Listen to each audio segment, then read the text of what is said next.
amigos, en este video analizaremos la convección externa forzada y cómo funciona en la ingeniería electromecánica y en la vida cotidiana. ¿Alguna vez te has preguntado por qué el aire de un ventilador enfría más que el aire quieto? Esa diferencia se debe a cómo el movimiento del aire cambia la manera en que se transfiere el calor de nuestro cuerpo al ambiente. Hoy vamos a entender la teoría, vamos a ver ejemplos y también vamos a dejarlo bien claro haciendo ejemplos todos juntos.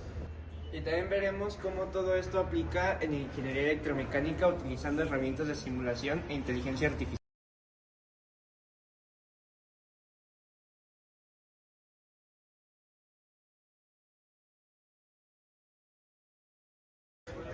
La convección es un mecanismo de transferencia de calor. A diferencia de la conducción, donde el calor pasa de partícula a partícula, en la convección hay un fluido en movimiento que se encarga de transportar energía térmica. Puede ser natural, como cuando el aire caliente sube porque es menos denso que el aire frío. Eso ocurre en fenómenos como las corrientes de aire o el humo de una vela. Puede también ser forzada cuando usamos un medio externo, como un ventilador, una bomba o una turbina para mover el fluido. Y cuando ese fluido en movimiento pasa sobre una superficie sólida como una placa, un cilindro o incluso la carcasa de un motor, tenemos la convección externa forzada.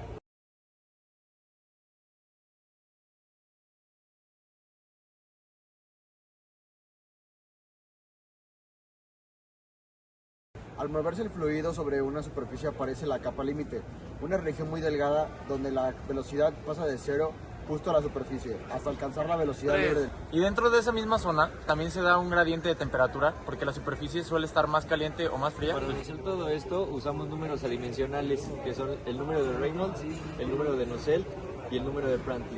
El número de Reynolds es el que nos dice si el flujo es laminar o es turbulento. El de Nusselt es el que nos mide qué tan eficiente es la transferencia de calor por convección comparada con la de conducción. El número de Prandtl nos compara cómo se difunde el calor comparándolo con cómo se difunde el movimiento. El Reynolds es clave. En flujo laminar las líneas del fluido son ordenadas, mientras que en flujo turbulento hay mezcla caótica que curiosamente suele mejorar la transferencia de calor.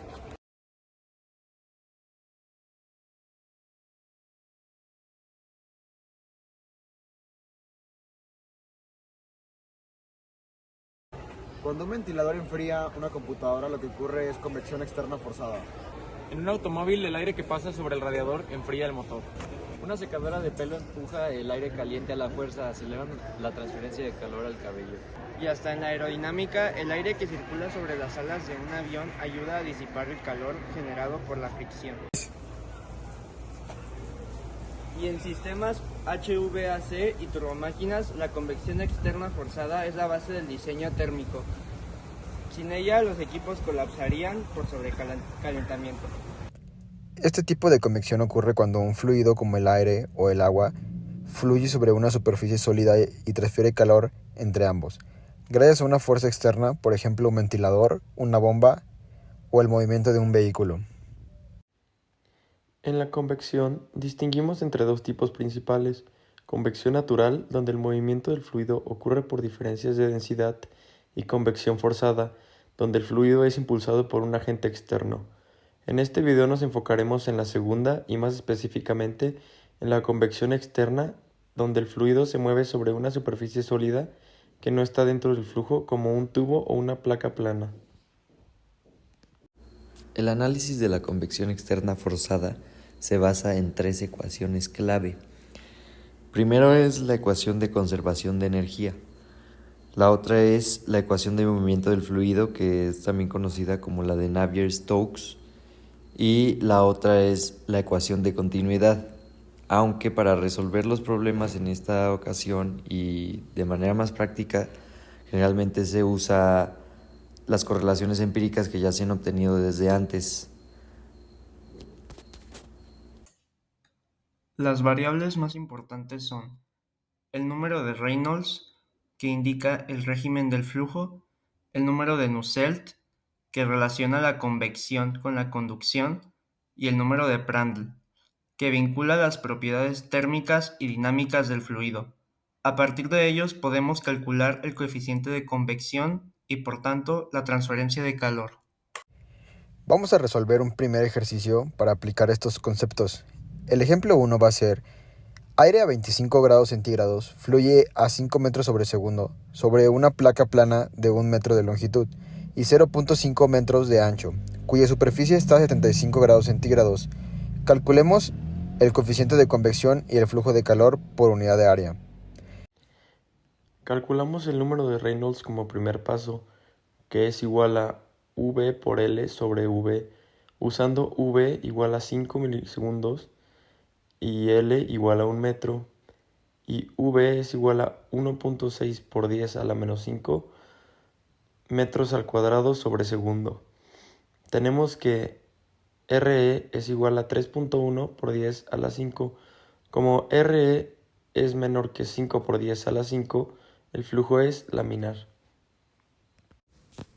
Para el paso 2, determinamos el número de Nusselt promedio usando la correlación para placa plana en flujo laminar.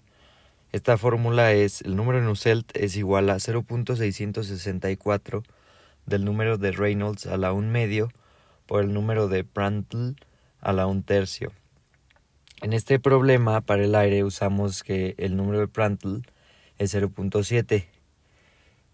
Cuando sustituimos, nos queda que 0.664 por el número de Reynolds, que es 3.1 por 10 a la 5 a la 1 medio, y luego por el de Prandtl, que es 0.7 y lo elevamos a la 1 tercio. Esto, redondeando un poco, nos da 266. Ahora calculamos el coeficiente de convección, el cual es el número de Nusselt por el valor de K entre la longitud. Sería 266 por 0.0263 entre 1 y esto nos da como resultado 6.99 watts sobre metro cuadrado Kelvin. Finalmente, el flujo de calor Q es igual a H por la diferencia de temperaturas.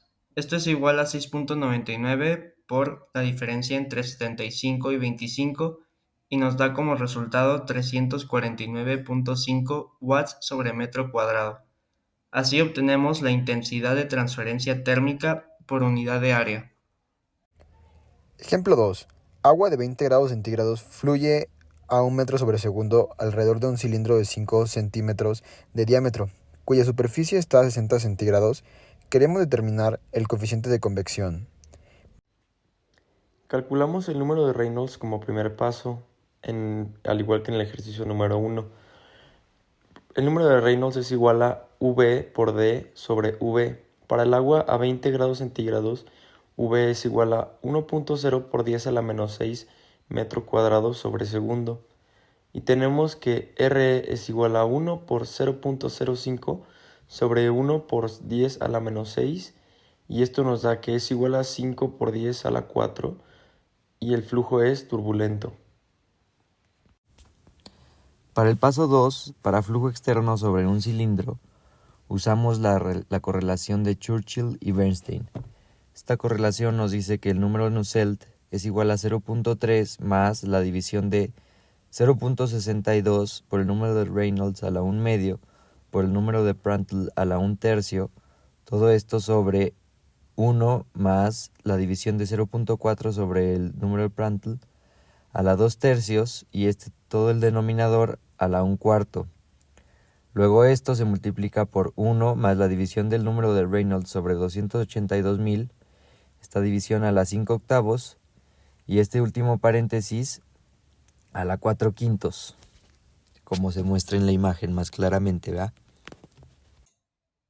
Ahora sustituyendo el número de Reynolds, que es 5 por 10 a la 4, y el número de Prandtl, que es igual a 7, tenemos que el número de Nusselt es igual a 0.3 más 0.62 por 223.6 por 1.913 entre 1 más 0.4 entre 7 elevado a la 2 tercios y esto elevado a la 1 cuarto y todo eso multiplicado por 1.043 elevado a la 4 quintos por 318.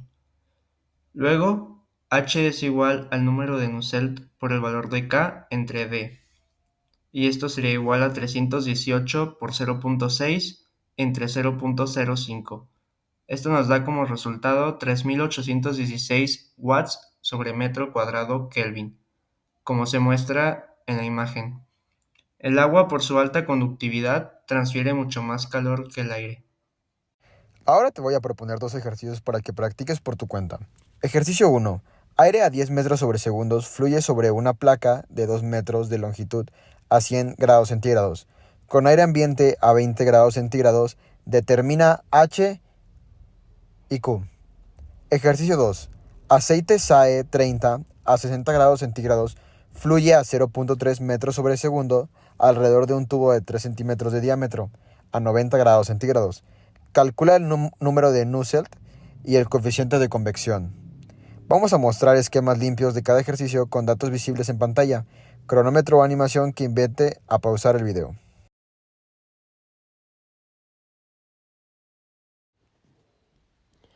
La convección externa forzada es esencial en muchas áreas de la ingeniería electromecánica.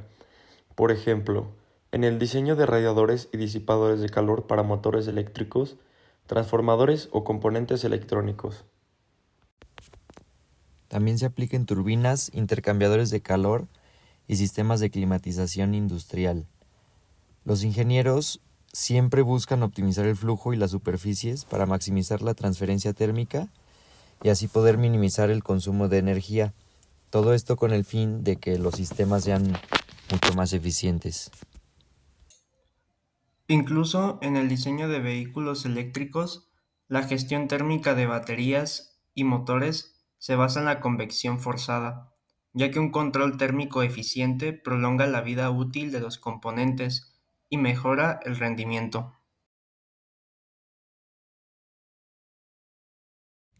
En resumen, la convección externa forzada es uno de los mecanismos más importantes de la transferencia de calor en sistemas industriales.